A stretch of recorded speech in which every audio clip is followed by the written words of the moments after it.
Moving is always hard, but we were confident we made the right choice in a farm that was better suited to our future. With limestone-rich soil, rolling terrain, and scenic vistas, it appeared every bit as good a place to raise a horse as our original location. But would it be? One crop of foals and we knew the answer. As good? Even better.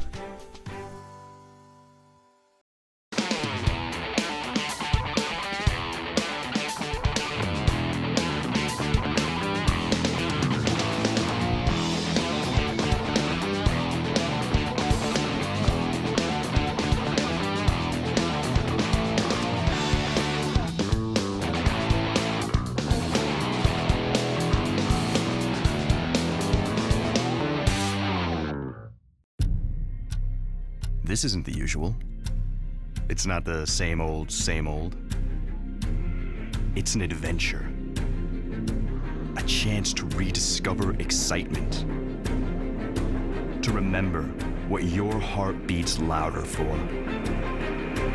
This isn't the usual. It's so much more. Your experience starts at OntarioRacing.com. I'm Heather Vitale for a Harness Racing Update. To have a successful stable of almost 100 horses, you gotta run a tight ship. And trainer Tony Alagna knows all about that. We stopped by his stable at Sunshine Meadows to talk with the captain at the helm and find out what's on the horizon for the Alagna Armada.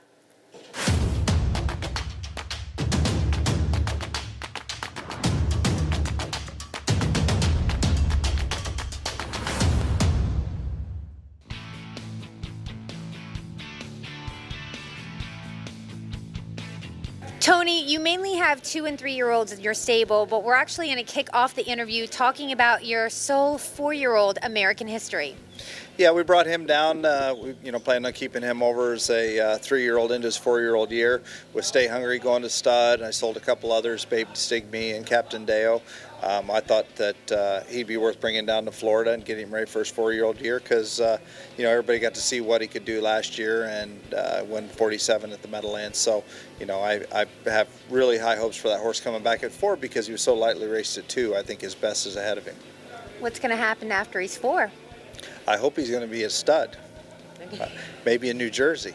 Now that New Jersey's going well, maybe he's a horse that'll end up somewhere like that we can do something with. But, he'll tell us depending on how he comes back this year, but he's training back great. What about Captain Ahab? He's 3 years old now. Yeah, he wintered wonderfully. He's training today in 2.5. Really happy with how he's come back. He's grown up, filled out. He was always a very tall horse, but he didn't really have as much power and body to him as I would have liked as a 2-year-old. And he got very weak on us the end of the year. Unfortunately, it was Metro time when he did, but he's come back really well. Very happy with where he's at. How about Captain Trevor? Super fast at 2, so expecting even a little more at 3? Yeah, and he kind of really clicked there once we got him to Lexington, and from there on he come really good, and he finished up the year very well. He fortunately was sick in the Breeders' Crown Final. I had a bunch of sickness that night, and he didn't get a chance to show what he could really do against those horses like he did at Lexington when he won off the back.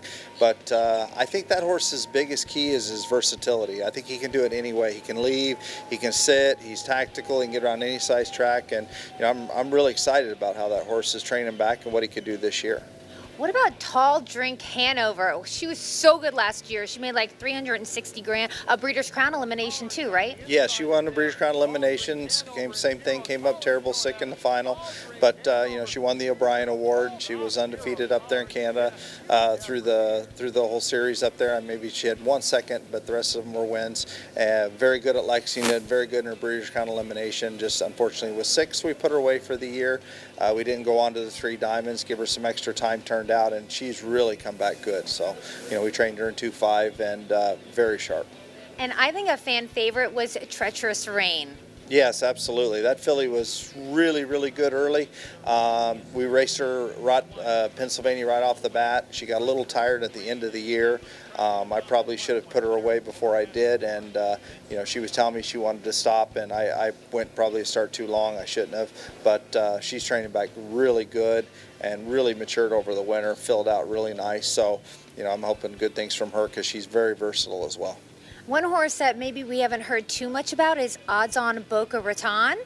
Yeah, Boca Raton trained down last year as good as anything. He was second beat a neck to Ahab early in the year in the kindergarten, and he just had, if it could go wrong, it went wrong with him. He got locked in both weeks of Lexington. He went to Canada. He got sick up there. He was not himself at all. Took him to the Meadowlands, raced him in the kindergarten. He got locked in again. So, I just finally pulled the plug on him, but he's training back exceptionally well. So he's a lightly raced horse that could come back and be a real sleeper this year. All right, if you're out there watching and you'd like to put your $2 on somebody, it's going to be odds on Boca Raton. All right, we'll move on to the 2-year-olds. Okay. I want to talk about a couple first croppers, Creative Power and Artspeak. Yeah, really nice filly. We wanted to, of course, support Artspeak like we have everything else that we've had go to stud. And we bought 8 Artspeaks, plus we had another homebred. And this is a sister to Western Fame we picked up at Harrisburg. Her original name was Shashuka Hanover, and she has a name changed now to Creative Power. But she's been a 1.26 and really likes her work. She just does everything right. She doesn't make mistakes, and just really pleased with how she's coming. So if the first crops for Artspeak, they're training now, okay, and you trained Artspeak, what are you hearing about them? I hear good things. The people that have bought them, they seem to like him. I was talking to Tim Tetrick the other day. He's got an Artspeak that I believe Jim King's training that he was very complimentary of. We've got 8 here that we bought, 1 homebred, and they're all going forward and very happy with them. How about Watchful Eye? He's watching, of course, and it's a pacing filly. Yes, very nice pacing filly. We bought her at Harrisburg. Her name was Rose Run Vanessa, and we changed her name to Watchful Eye.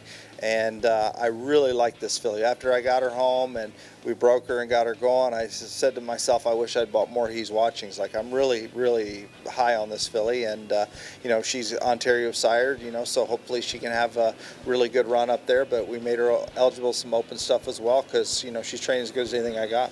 All right, now we're going to talk about an American Ideal, and it's Ideal Perception, a colt. Yes, a colt we bought at Lexington from Cameo Hill. His original name was Clow. He was named after Mike Clow, and the owners changed his name to Ideal Perception, and he's training really good. He's been in my top set right now, and he's been a 1.25, and just never has a bad day. Really great attitude, very willing, and American Ideal, they show up every year, colt or filly.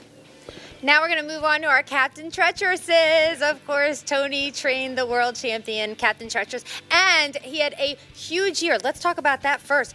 Huge year with his first crop out there. I was impressed, and I know that you were thrilled. Yeah, thrilled to death, and I mean, even though we didn't have a good run at the end of the year with a horse like Captain Ahab, it was nice that another Captain Crunch, could win it. I was very happy. I told Nancy, I said, I don't mind getting beat as long as I get beat by another captain. So, really happy that the horse had the kind of year that we hoped he would. We dug deep. We bought a lot of them, and he really paid us back for having the faith in him we did. All right, so we're going to talk about some of the 2-year-old Captaintreacherous. Captain Nemo. Love that, Captain Nemo. That just makes me smile. Yeah, Captain Nemo was Harrisburg purchase. We gave $400 for him. He's a brother to Hayden Hanover. He sold his honor at Hanover, and we changed his name to Captain Nemo. And really nice colt. I mean, he's just done everything right, doesn't make a mistake, loves his work. I'm just really, really thrilled with how that colt's going. When you give that kind of money, big expectations, but, they don't know until you get them home. You got to hope they pay you back for the faith you have behind them. But so far, so good on that colt. How do you like Chief Mate?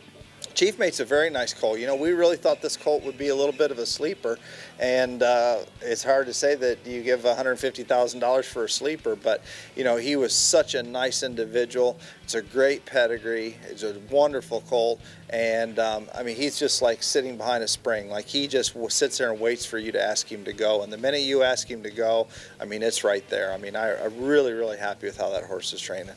Force and Fury is another high-priced yearling. Yeah, Force and Fury was the first yearling I looked at last year, and I mean, I was probably more excited about him than anything else that I bought, because he's a Captaintreacherous.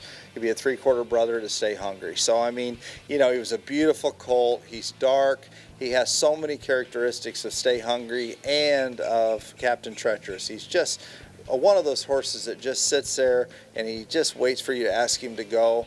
If you don't ask him, he'll go as slow as you want. The minute you ask him, he's gone. I mean, he's just a real pleasant horse, and I tell everybody, I say, he's just one of those horses you just enjoy sitting behind. He just makes your day. So I'm really, really happy with him.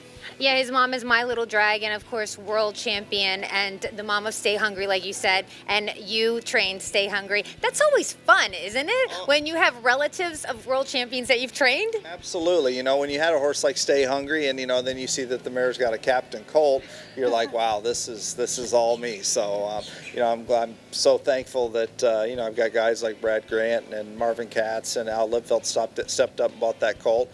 And like I say, so far he's a really nice horse. Another captain is It's Showtime.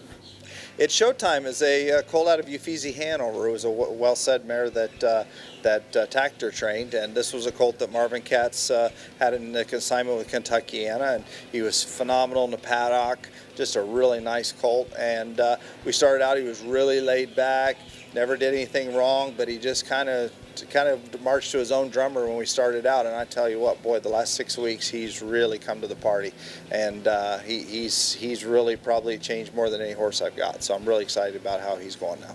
How about Karma's Delight? Not only a Captaintreacherous, but a Darlins Delight? Yes, very nice filly, great gaited, very laid back. She reminds me a lot of Captain as far as her characteristics. She doesn't get excited about anything. She's so laid back, and for a pacing filly, that's such a great trait, because the minute you ask her, the way she goes, and like I say, she's done nothing wrong, and I'm excited about her as well.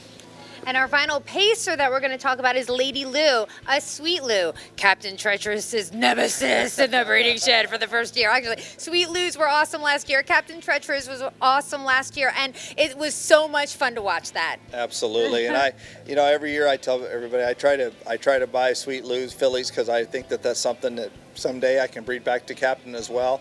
And this was a really, really nice filly, and she was hip number 10 at Lexington. And I mean, I had this filly, and some of my other clients had this filly tagged. They thought she was going to be a $200,000 filly, and you know, we bought her $55,000. I don't know if everybody just wasn't into the flow yet because she sold so early, but you know, it was just kind of jump in and get her bought, and she's been training as good as anything. Teacher goes down last week, and he went with her, and he was very complimentary of how she goes. Big gait, big filly, really likes her work. We're going to talk about one trotter, but first let me ask you, what's the ratio here, trotters to pacers? We didn't end up with that many trotters because we bought so many pacers. We're supporting Captain so much, and you know, last year when they were talking about having the $1 million race, trotting colts were extremely tough to try to get bought. I mean, they were so expensive, you know, and I mean, I've tried to get trotters on a budget. We don't go out and spend high dollar like we used to before with trotters. So I ended up with a couple trotting fillies, and I've got one trotting colt. But this filly that I've got is a Father Patrick filly that's just done everything right. She's been training as good as a trotter and filly can at this stage. So we've been a 1:26 with her, and I'm very excited about her. Her name's Confidante. All right. Wow. Did you guys get all that out there? A lot of information. One thing we know is definitely look for the Captaintreacherous again this year, and Artspeak, hoping to make a splash, and always loving to be here in South Florida. Is this heaven or is this heaven? This is heaven, that's for sure. So we love having you guys down here. Thank you, Tony. Thank you. It's always so awesome to talk with Tony. Thanks again, Tony, for having us, and I hope you enjoyed watching. I'm Heather Vitale for Harness Racing Update. Harness Racing Update is the sport's most comprehensive and trusted news source and the fastest growing publication in the game. HRU has you covered with award-winning features and commentary from some of the sport's best writers. stellar photography, race news, results, entries, handicapping, and video replays, the industry's most comprehensive sales results, and harness racing's best reader feedback section.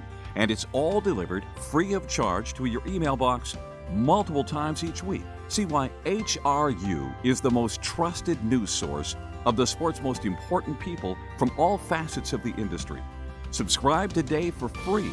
To subscribe, just go to harnessracingupdate.com and then click subscribe for free.